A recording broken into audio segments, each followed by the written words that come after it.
Muy buenas tardes, amados hermanos y amigos. Que el Señor les continúe bendiciendo en esta tarde maravillosa de este día, domingo 25 de octubre del año 2020, el año de plenitud divina en el que moramos bajo la gloria de nuestro Dios.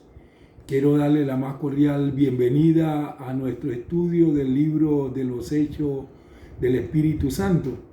Estamos estudiando el capítulo número 5 y la semana pasada estuvimos hablando acerca de Ananías y Zafira.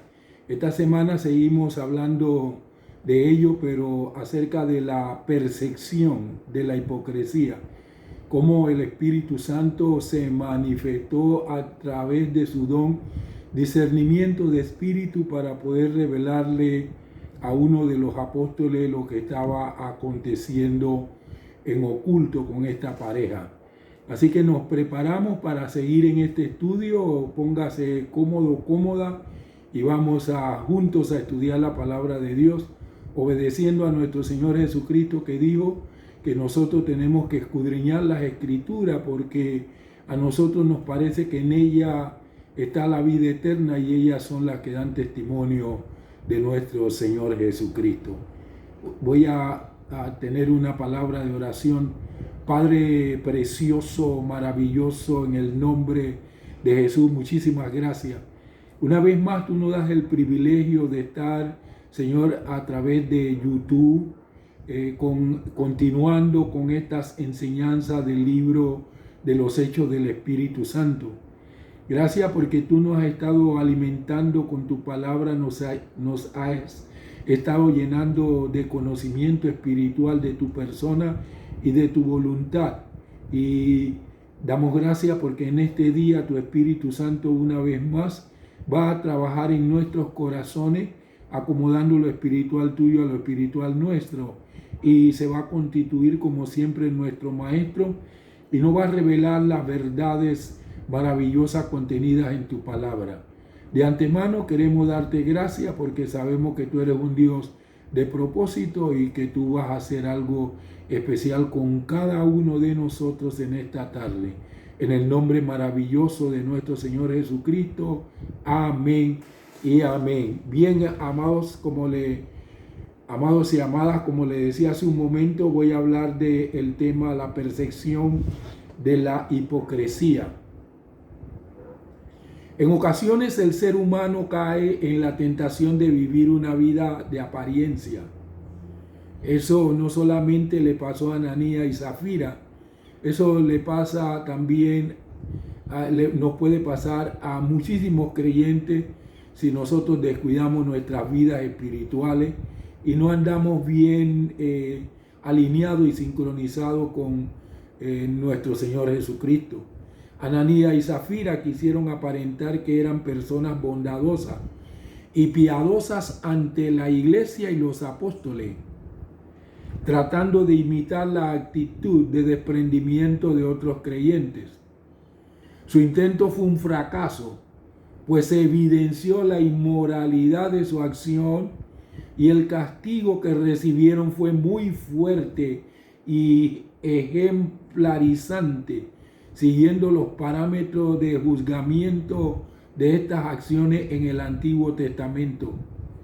Somos llamados a vivir una vida cristiana en la cual el dar es un acto de gozo, alegría y sencillez de corazón. En mi disertación del día de hoy voy a tocar dos aspectos relevantes de este tema: la percepción de la hipocresía. Este es un tema interesantísimo porque aquí estaba en operación un don del Espíritu Santo. Entonces el primer punto va a ser el engaño descubierto y el segundo punto, el engaño censurado. Vamos a ver este primer punto, el engaño descubierto. Está basado en Hechos capítulo 5, versículo 3, que la palabra del Señor dice de la siguiente manera: y Pedro dijo: Ananías, ¿por qué llenó Satanás tu corazón para mentir al Espíritu Santo y sustraer del precio del campo? Las Sagradas Escrituras, amados hermanos y hermanas, nos indican que existen varias formas mediante las cuales la gente puede pecar contra el Espíritu Santo. Ananías y Zafira trataron de mentirle al Espíritu Santo. Otros pecados contra el Espíritu Santo abarcan lo siguiente. 1. Esteban acusó a los judíos de ser duros de cerviz e incircuncisos de corazón y de oídos, y de resistir siempre al Espíritu Santo como lo habían hecho sus padres. Esto se encuentra registrado en Hechos capítulo 7, versículo 51. Este fue un pecado cometido por hombres impenitentes. 2. El apóstol Pablo indica que los creyentes contristan al Espíritu Santo, y esto está registrado en Efesios 4:30. 3. Escribiéndole a los tesalonicenses, Pablo los insta a no apagar el espíritu, como está registrado en 1 Tesalonicenses 5:19. 4. La blasfemia contra el Espíritu Santo constituye el atribuir la obra del Espíritu Santo, incluyendo la convicción, al diablo. La palabra de Dios dice en Mateo capítulo 12, versículos 31 y 32. Mateo 12, 31 y 32, con relación a esto de la blasfemia del Espíritu Santo, de atribuir la obra del Espíritu Santo al diablo. La razón por la cual es un pecado imperdonable la blasfemia contra el Espíritu Santo consiste en que el hombre acude al Padre solamente por la convicción del Espíritu Santo. Y si nosotros blasfemamos contra Él, ¿cómo Él nos va a convencer de pecado, de justicia y de juicio para que nosotros podamos arrepentirnos y convertirnos para tener comunión a través de nuestro Señor Jesucristo con Dios el Padre? Miren lo que dice la palabra del Señor en Juan, capítulo 16, versículos del 8 al 11. Hablando del Espíritu Santo, este es nuestro Señor Jesucristo que dijo que esto era lo que pasaría cuando viniera el Espíritu Santo. Cuando Él venga, convencerá al mundo de pecado, de justicia y de juicio. En cuanto a pecado, porque no creen en mí, en el Señor Jesús. En cuanto a justicia, porque me voy al Padre y no me verán más. Y en cuanto a juicio, porque el príncipe de este mundo ha sido juzgado. Algunos creen que al despreciar al Espíritu, como escribió el escritor a los Hebreos en el capítulo número 10, versículo 29 de su carta, está íntimamente relacionado con la blasfemia cometida contra el Espíritu Santo. Miren lo que dice Hebreos 10, 29. ¿Cuánto mayor castigo piensan que merecerá el que ha pisoteado al Hijo de Dios, que ha considerado de poca importancia la sangre del pacto por la cual fue santificado y que ha ultrajado al Espíritu de gracia? ¿Cuánto mayor castigo piensan que merecerá el que ha pisoteado al Hijo de Dios, que ha considerado de poca importancia la sangre del pacto por la cual fue santificado y que ha ultrajado al Espíritu de gracia? Ahora, miren este interrogante.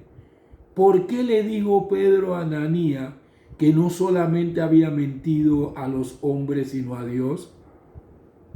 ¿Mintió en realidad a los hombres y al mismo tiempo a Dios? Pedro hablaba aquí de la mentira como un pecado, al decirle a Ananías que no solamente había mentido a los hombres, sino a Dios. Este pasaje demuestra que Pedro entendía muy bien la naturaleza del pecado. Un aspecto realmente significativo relativo al pecado en la Biblia consiste en que todo pecado es contra Dios.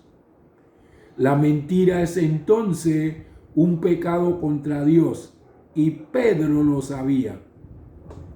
Descubrimos varios pasajes, tanto en el Antiguo Testamento como en el Nuevo, que demuestran que todo pecado es contra Dios. Parece que Job, el patriarca, entendía este concepto, según lo vemos en Job 1:5, en donde se nos dice que Job se levantaba temprano por la mañana después de día de fiesta para ofrecer sacrificios por sus hijos e hijas por temor de que hubiesen pecado. El Salmo 51 es un salmo de arrepentimiento escrito por David después de su terrible fracaso al pecar con Betsabé y hacer planes para que Urías muriera. David era culpable de adulterio. Tenía además un corazón asesino, aunque técnicamente no era culpable de asesinato. A pesar de todo esto, David podía decir al hablarle a Dios: contra ti solo he pecado. David sabía que todo pecado es pecado contra Dios. Gran parte de este mismo tema se encuentra en el Nuevo Testamento, como lo vemos en Primera de Juan, capítulo 3, versículo 4, en donde dice que el pecado es transgresión de la ley. Abro paréntesis, de Dios, cierro paréntesis. Es importante que comprendamos la verdadera naturaleza del pecado. Todo pecado es contra Dios. Después que Ananías depositara el dinero a los pies de los apóstoles, probablemente quedó con la cabeza inclinada, esperando el elogio que se le había dado a otros creyentes que voluntariamente y por amor habían vendido sus propiedades y entregado todo el costo de lo que habían adquirido por la venta. Se había sustraído una parte después que había dicho que lo había traído todo, y allí seguramente se encontraba con la cabeza inclinada esperando el elogio que se le había dado a los otros. Pero el mismo Espíritu Santo que le había dado a Pedro las palabras justas para pronunciar ante el Sanedrín cuando el enemigo atacó desde fuera de la iglesia, ahora le concede las palabras justas para pronunciar cuando el mismo enemigo atacaba desde adentro. Pedro reconoció por el Espíritu Santo que el origen del engaño era de Satanás. Fíjese lo que dijo nuestro Señor Jesucristo en Juan capítulo 8, versículo 44. Ustedes son de su padre el diablo y quieren satisfacer los deseos de su padre. Él era homicida desde el principio y no se basaba en la verdad porque no hay verdad en él. Cuando habla mentira, de lo suyo propio habla, porque es mentiroso y padre de mentira. Pero Ananías no era una víctima inocente. Motivado por el egoísmo y la avaricia, Ananías aceptó la sugerencia de Satanás y permitió libremente que el enemigo llenara su corazón. El Espíritu de Dios en Pedro no solo descubrió el hecho, sino también el secreto agente en el corazón de Ananías, por el que había sido impulsado a orar con tal hipocresía y mentira.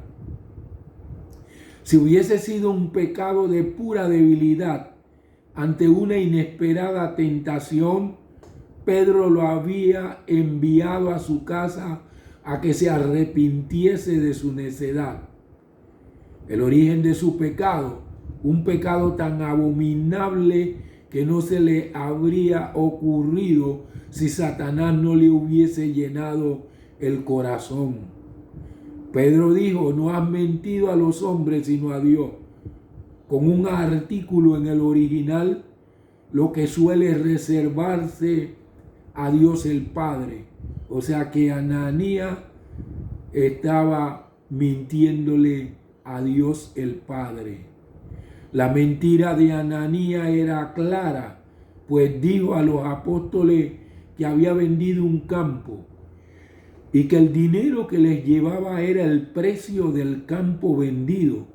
Así esperaba quedar ante ellos en tan buen lugar como el de quienes habían llevado el precio completo. Hay muchos que son inducidos a mentir por el orgullo y el deseo de recibir el aplauso de los hombres, especialmente en las obras de caridad hacia los pobres. Los que se jactan de buenas obras que nunca llevaron a cabo o prometen hacerlas sin que nunca cumplan tal promesa, así como los que exageran el número o la calidad de las buenas obras que hacen, se parecen en esto a Ananías. Satanás no es solamente el mentiroso original, sino también el hipócrita original. Satanás se presentó a Eva como una serpiente hermosa y sabia, y se nos presenta a nosotros como un ángel de luz. Pero cuando Ananías siguió su sugerencia, participó de las características de aquel a quien hacía ahora las veces de su padre, y se convirtió en engañador, tratando de mentirle al Espíritu Santo. No tuvo en consideración, sin embargo, que el Espíritu Santo estaba presente. La iglesia primitiva tenía algo más que la gloria pentecostal, que el gozo y el poder. Tenía santidad pentecostal por el Espíritu que es santo. En esta atmósfera fue imposible que un miembro de la iglesia llevara una doble vida y no recibiera las consecuencias. Fíjese cómo está la iglesia de nuestro Señor Jesucristo en el día de hoy. Pero en el año 2015 el Señor prometió que Él ordenaría su casa y que Él sacaría a la luz muchas cosas ocultas para limpiar a su iglesia. Y eso es lo que en este tiempo el Señor está haciendo para limpiar su iglesia. Porque la iglesia que viene a buscar nuestro Señor Jesucristo es una iglesia limpia, sin mancha, sin arruga, sin contaminación. Es una iglesia gloriosa. Vamos a ir al segundo punto. El engaño censurado. Hechos 5:4. Dice el versículo 4, reteniéndolo, ¿acaso no seguía siendo tuyo? Y una vez vendido, ¿no estaba bajo tu autoridad? ¿Por qué propusiste en tu corazón hacer esto? No has mentido a los hombres, sino a Dios. Pedro censuró a Ananías, demostrándole que su pecado no era solamente inexcusable, sino también voluntario. Ananías podría haber evitado en cualquier momento. En primer lugar, no tenía que vender su propiedad. No había comunismo de ninguna clase en la iglesia de Jerusalén. ni aún después de vendida. Tampoco estaba obligado a entregar el total. Tenía perfecta voluntad de proceder a su antojo o como lo dirigiera su corazón. Lo que hizo, empero, no lo hizo por ignorancia. Sabía que debía de haber resistido al diablo, como dice la palabra del Señor en Santiago 4:7. Someteos pues a Dios, resistid al diablo y de vosotros huirá. Pero persistió en la concepción de su plan.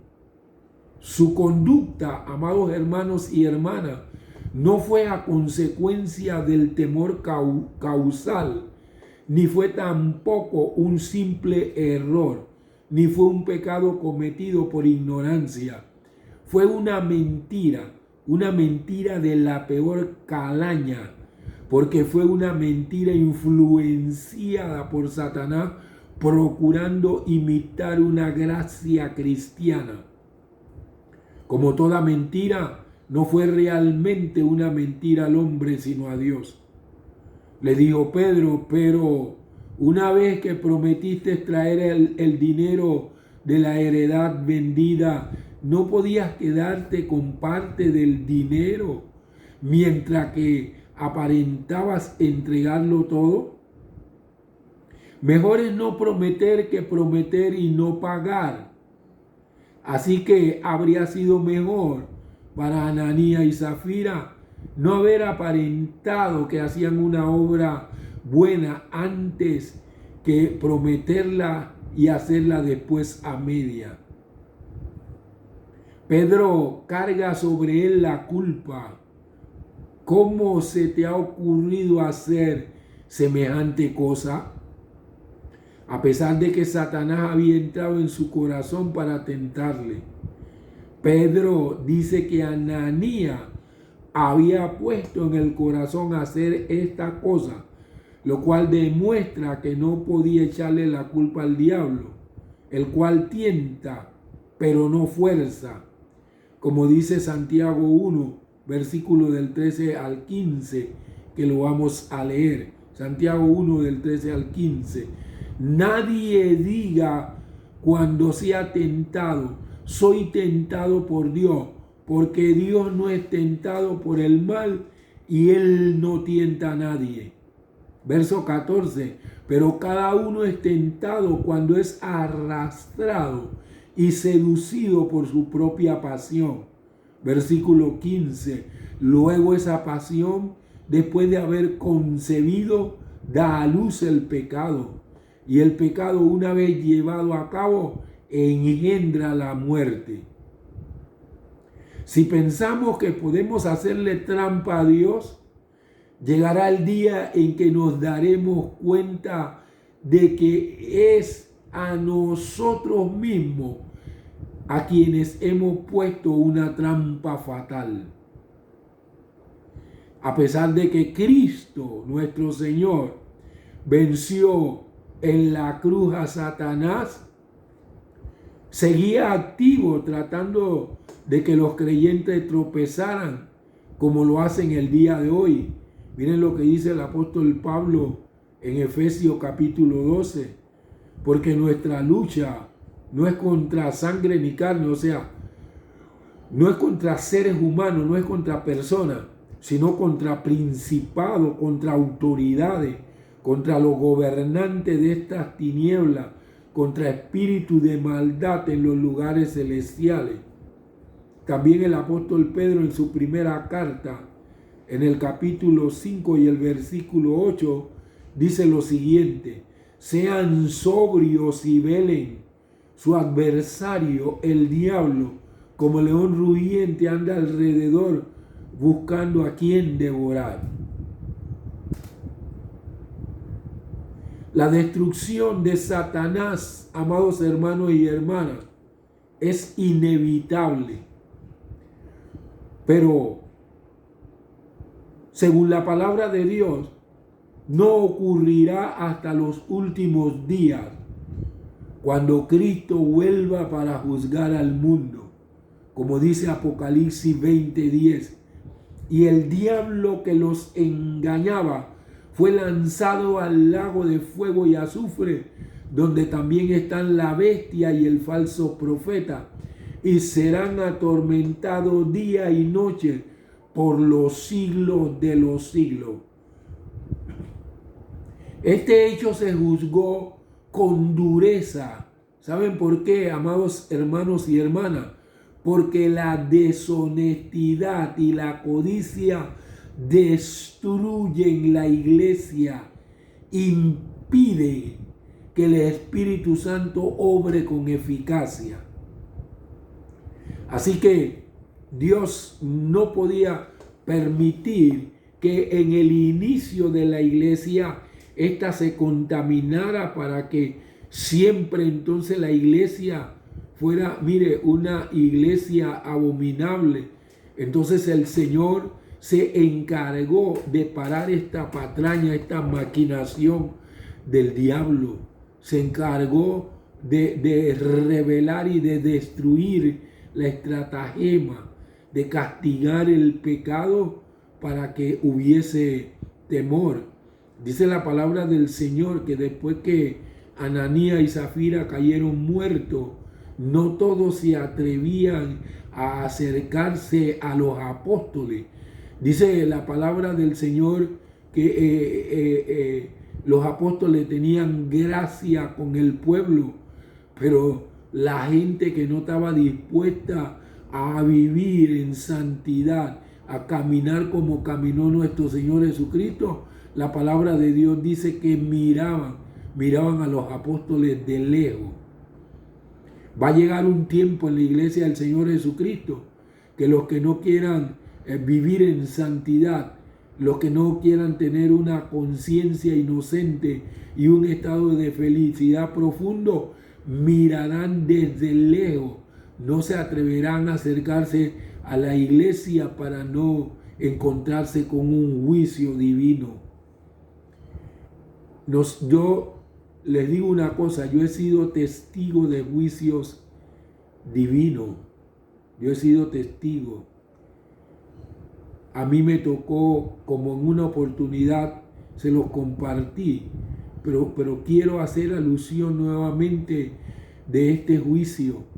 Un amigo mío que trabajamos juntos, cuando yo era gobernador, él era el director provincial de educación, y él luego se jubiló y se fue a una comunidad que se llama Cucunatí. En esa comunidad él comenzó a trabajar la agricultura y tenía ganado, trabajaba la ganadería. A mí me invitó el pastor Maturana de la iglesia allá en Cucunatí a predicar en una campaña. Y el Señor apoyó esa campaña con salvación, con sanidades, con cosas extraordinarias. La gente sentía alegría, gozo por la trascendencia del Espíritu Santo. Y cuando terminó el primer día la campaña, el profesor comenzó, iba a decir el nombre, pero mejor no lo menciono, comenzó a decirle a la gente que le habían estado lavando el cerebro, que realmente el Mesías no era Jesucristo, que el Mesías, él había hecho su tesis y era Ciro, porque Dios llamó a Ciro con antelación como su ungido. Así que el verdadero ungido en la palabra de Dios era Ciro. Y trató. Luego, cuando a mí me tocó, me hablaron de esto, y cuando a mí me tocó predicar al día siguiente, prediqué, pero yo vi que él se estaba moviendo dentro de la gente y lo señalé con el dedo y le dije: profesor, le digo una cosa, la mano del Señor va a venir sobre usted y usted va a caer en un juicio. Yo solté la palabra, me vine con el tiempo. A mí me informaron desde allá de Cucunatí que él se había enfermado, había tenido que salir para Panamá, que no había regresado, que perdió todo lo que tenía, ya no lo pudo seguir cuidando ni nada de eso, todo lo que tenía la agricultura, tuvo que vender lo del ganado. Nunca más supe de él, pero no podemos jugar con Dios.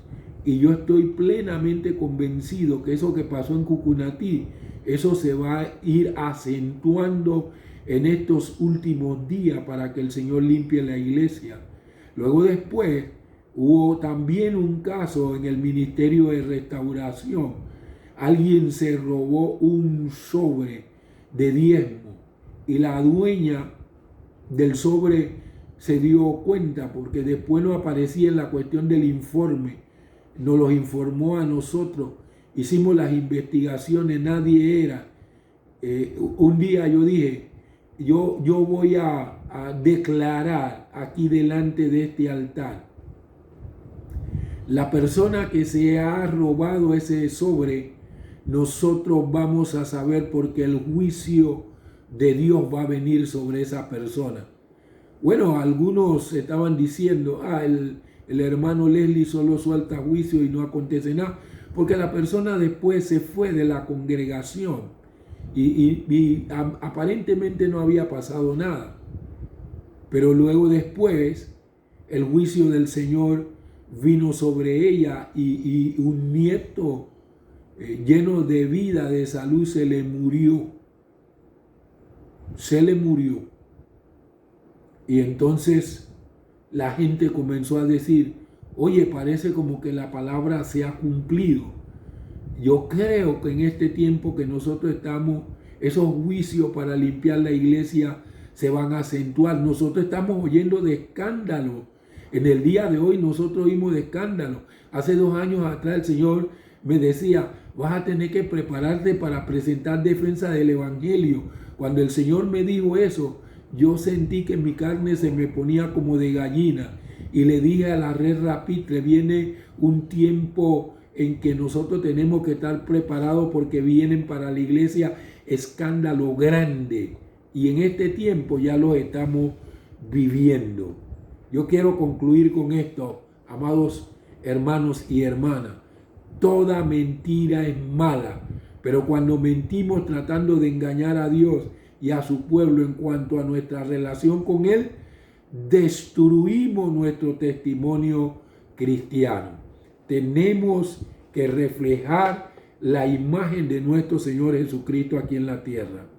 Padre, queremos darte gracias por este estudio del día de hoy. Nos encomendamos a ti para que en el nombre de nuestro Señor Jesucristo nos ayudes a guardar nuestro corazón y nuestra vida en Cristo Jesús nuestro Señor.